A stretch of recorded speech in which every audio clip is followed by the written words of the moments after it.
안녕하세요. 안녕하세요. 네, 반갑습니다. 안녕하세요. 제 이름은 김예원이라고 합니다.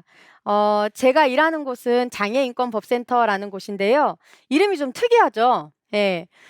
특이한 일을 하는 법률사무소라서 그렇습니다. 어떤 특이한 일을 하냐면, 제가 하는 일은 장애인이나 아동이나 노인이나 여성과 같이 사회적 소수성을 가지고 있으면서 인권 침해나 차별을 당하시는 분들을 지원하는 일을 하고 있어요. 근데 그분들 중에 이제 도저히 본인이 이거를 해소할 수 없는 상황에 계신 분들, 헤쳐나가기 어려우신 분들만 무료로 사건을 지원하는 일을 하고 있습니다. 그래서 좀 특이한 일을 하고 있어서 사람들이 물어봐요. 왜 하냐고.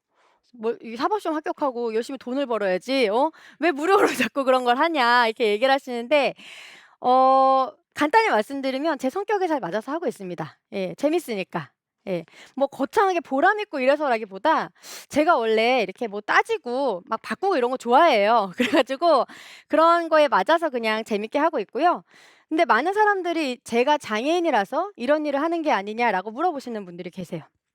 네, 맞습니다. 제가 장애로 등록되어 있어요. 장애인으로 등록이 어떻게 되었냐면 태어날 때 제가 의료사고로 한쪽 눈이 없어졌어요.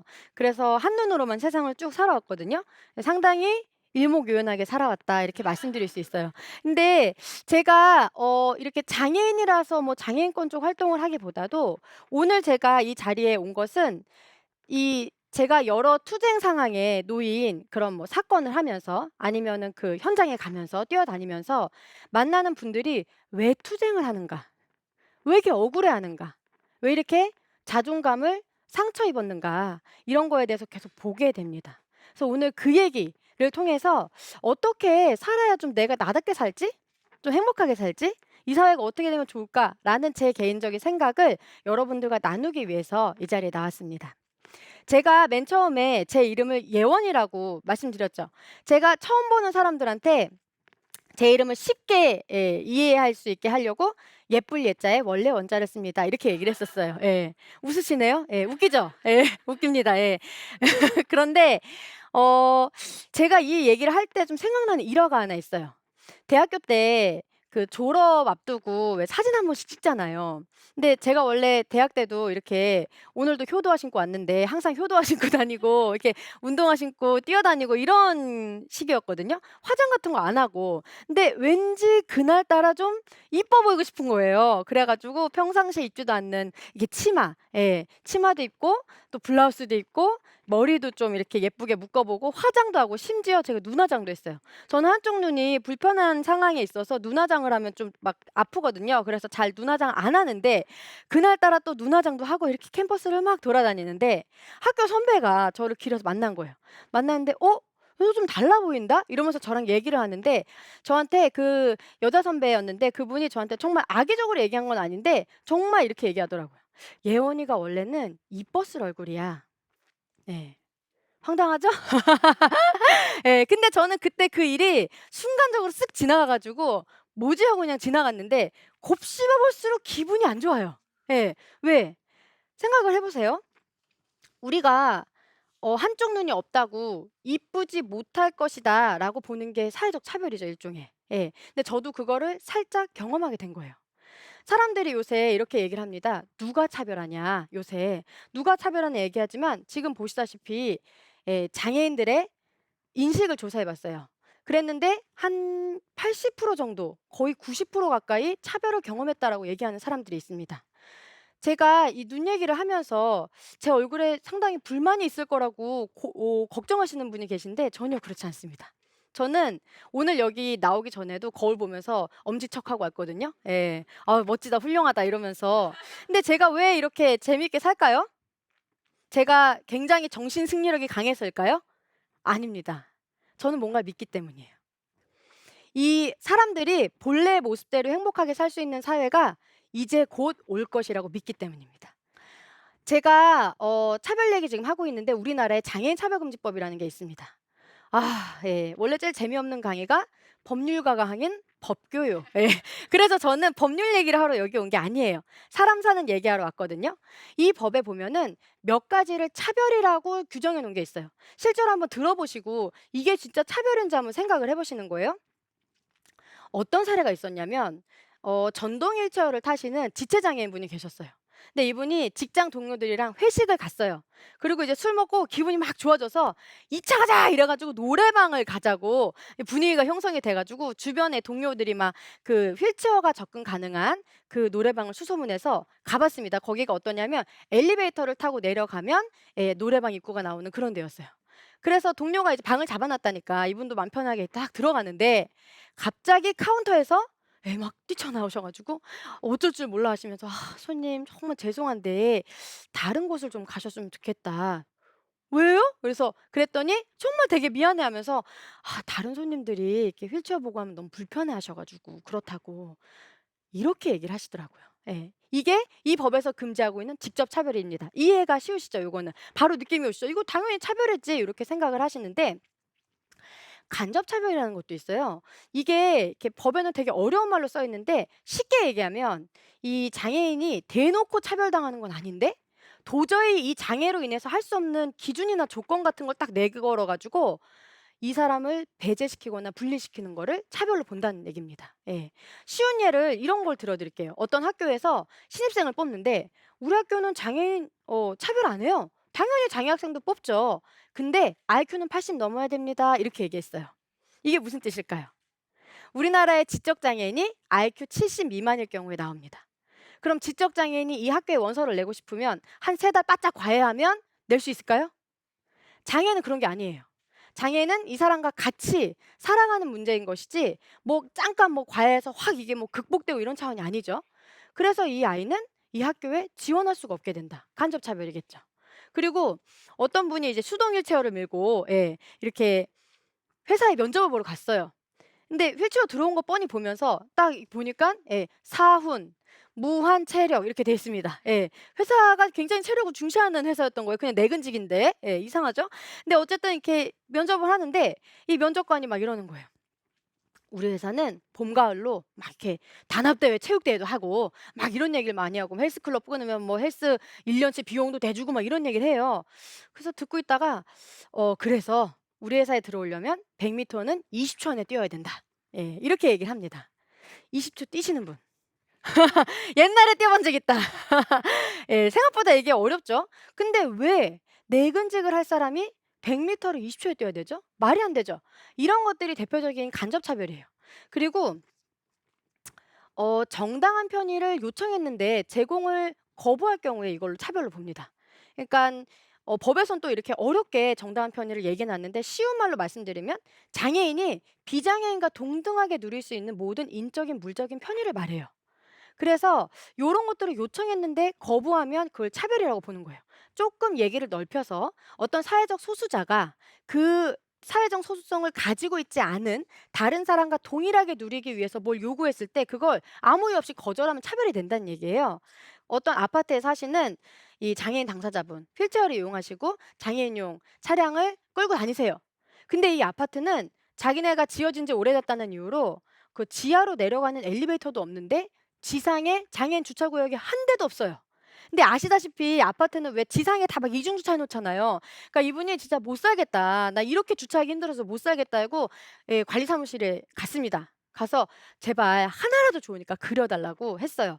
그랬더니 애걸복걸을 하니까 아휴 귀찮으니까 해 주겠다고 요 모양 요 꼴로 그려 놨다는 겁니다. 예.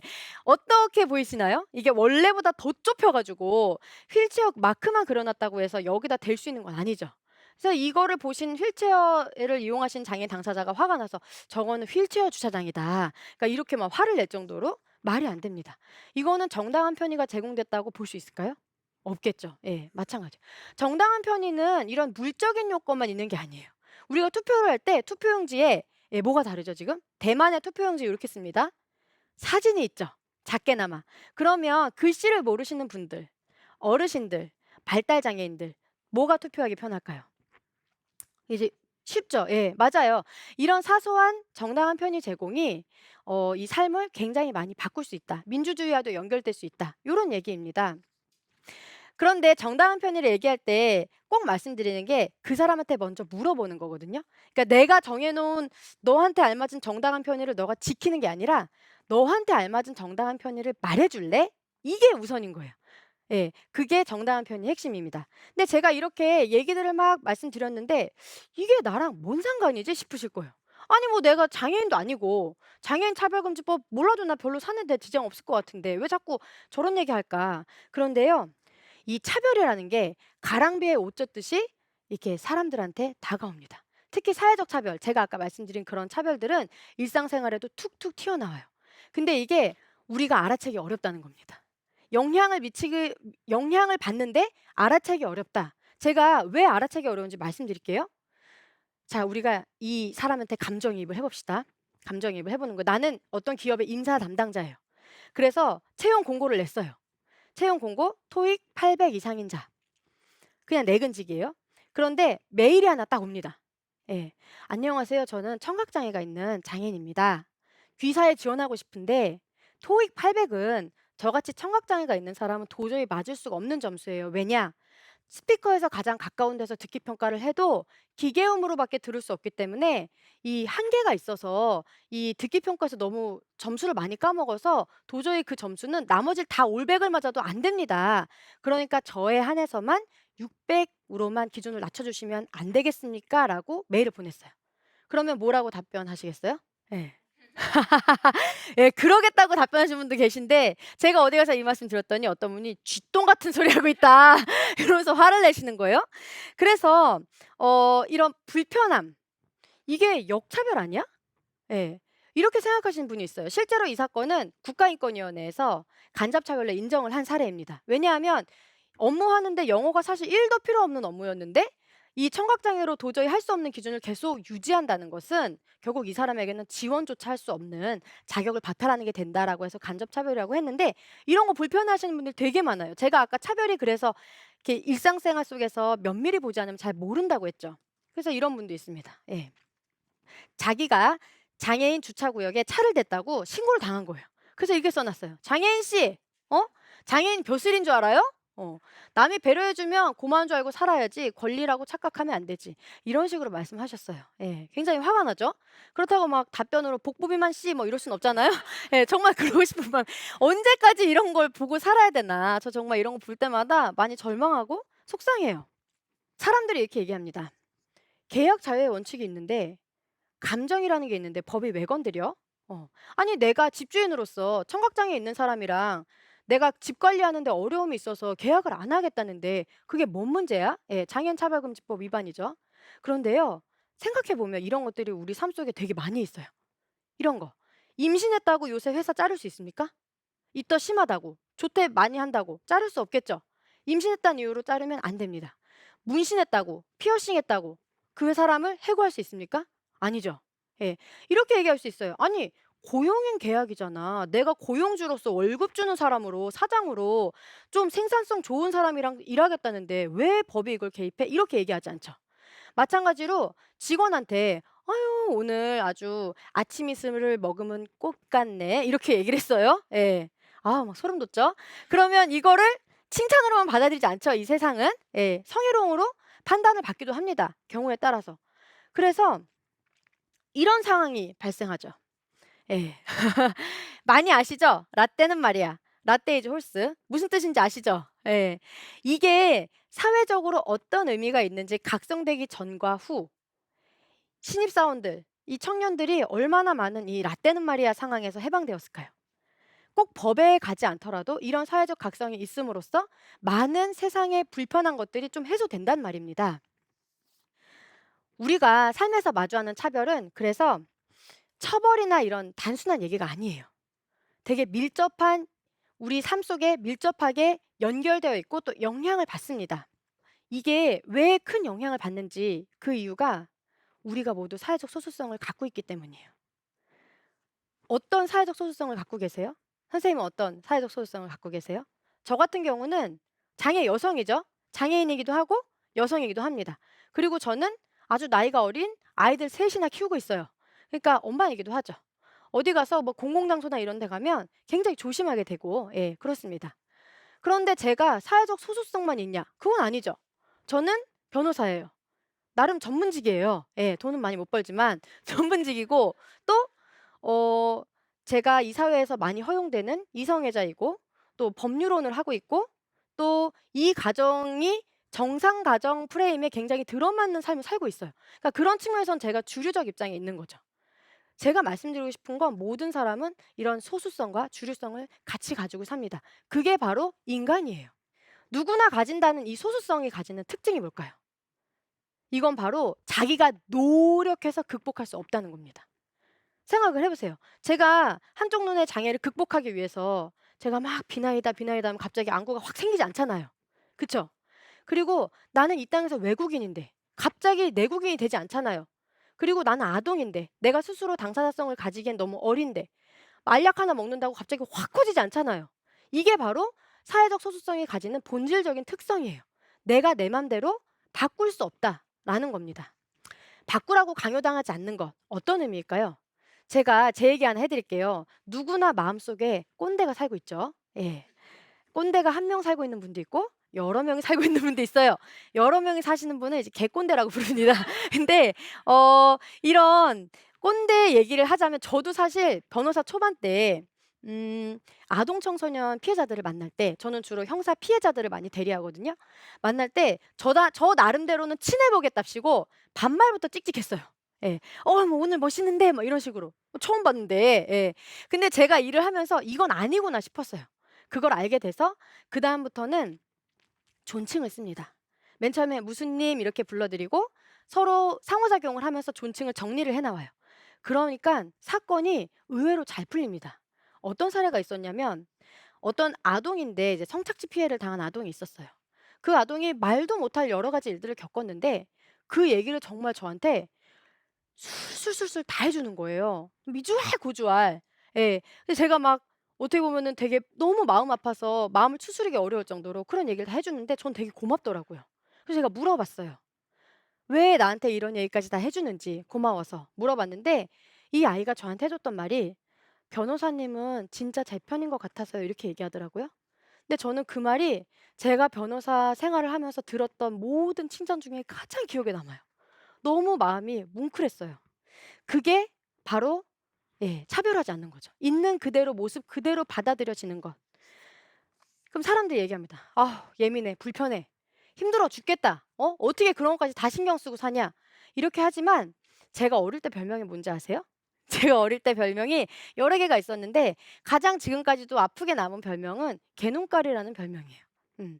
제가 한쪽 눈이 눈이 감기지도 않고 움직이지도 않고 하니까 애들이 뭐 인조인간 뭐 여러 가지 별명이 있었는데 그중에 "걔 눈깔이래." 이러면서 저를 막 쫓아오고 그랬거든요.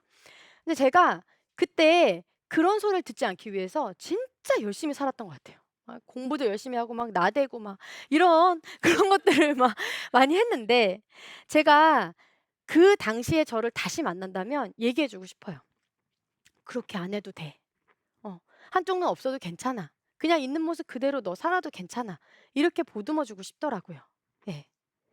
있는 모습 그대로 취향 그대로 존중받으며 산다는 거. 그래서 이런 얘기 "너 얼굴 빠았냐?" 이런 얘기 듣고 학교 가면 급식충, 애 낳으면 맘충, 그리고 나이 들었다고 틀딱 이런 얘기 들으면서 사는 거 얼마나 비참할까요? 그리고 그런 트랙 안에 내가 놓여지지 않기 위해서 계속 아둥바둥 해야 된다. 나랑 맞지 않는 옷을 계속 입어야 된다. 얼마나 힘들까요? 그쵸? 이 시대가 차별하지 말아야 되는 이유는 불쌍해서가 아닙니다. 내가 나답게 살기 위해서, 내가 내 모습 그대로 존중받기 위해서 의외로 쉬운 방법, 차별금지법을 향해서 한 걸음 나아가는 길입니다. 여기 계신 분들도 그 길에 함께 해주시길 믿으며 제 강의는 여기서 마치겠습니다. 감사합니다. 감사합니다.